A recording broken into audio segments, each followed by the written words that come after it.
நம்ம புள்ளிங்க ஒரு நோட்டீஸ் கொடுத்ததுக்கு தடை விதிச்சாங்க. ஒரு துண்டு சீட்டு நம்ம புள்ளிங்க கொடுத்ததுக்கு அது ஏன்னு எனக்கு புரியல. தேகனாபுரம் ஊருக்குள்ள வந்து அந்த திடல்ல தான் உங்க எல்லாரையும் மீட் பண்ணணும்னு நினைச்சேன்.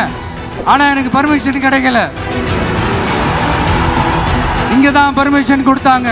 நான் ஏன் ஊருக்குள்ள வரணும்னு தடைன்னு எனக்கு தெரியல. அதனால கான்பிடண்டா இருங்க, நல்லதே நடக்கும், வெற்றி நிச்சயம். நீங்க எல்லாரும் உங்களுடைய ஊர் கிராம தேவதைகளான கொல்லமெட்டால் அம்மன் மேலையும் எல்லை அம்மன் மேலையும் ரொம்பவே நம்பிக்கை வச்சிருக்கீங்கன்றது எனக்கு தெரிஞ்சது. அந்த நம்பிக்கையை இழந்துடாதீங்க. உங்களுக்காகவும் உங்க ஊருக்காகவும் இனி உங்க விட்டு பிள்ளையான நானும் உங்களோட உறுதி அனுப்பேன். நீங்க எல்லாரும் உங்களுடைய ஊர் கிராம தேவதைகளான கொல்லமெட்டால் அம்மன் மேலையும் எல்லை அம்மன் மேலையும் ரொம்பவே நம்பிக்கை வச்சிருக்கீங்கன்றது எனக்கு தெரிஞ்சது. அந்த நம்பிக்கையை இழந்துடாதீங்க. உங்களுக்காகவும் உங்க ஊருக்காகவும் இனி உங்க விட்டு பிள்ளையான நானும் தமிழக வெற்றி கழகத்தோட தோழர்களும்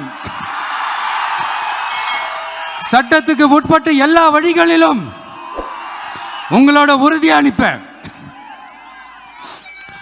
உங்களோட ஊருக்குள்ள ஏகனாபுரம் ஊருக்குள்ள வந்து அந்த திடல்ல தான் உங்க எல்லாரையும் மீட் பண்ணணும்னு நினைச்சேன். ஆனா எனக்கு பர்மிஷன் கிடைக்கல. இங்க தான் பர்மிஷன் கொடுத்தாங்க. நான் ஏன் ஊருக்குள்ள வரணும்னு தடைன்னு எனக்கு தெரியல. இப்படிதான் கொஞ்ச நாளைக்கு முன்னாடி நம்ம புள்ளிங்க ஒரு நோட்டீஸ் கொடுத்ததுக்கு தடை விதிச்சாங்க. ஒரு துண்டு சீட்டு நம்ம புள்ளிங்க கொடுத்ததுக்கு அது ஏன்னு எனக்கு புரியல. அதனால கான்பிடண்டா இருங்க, நல்லதே நடக்கும், வெற்றி நிச்சயம். மீண்டும் சந்திக்கும் வரை நன்றி, வணக்கம்.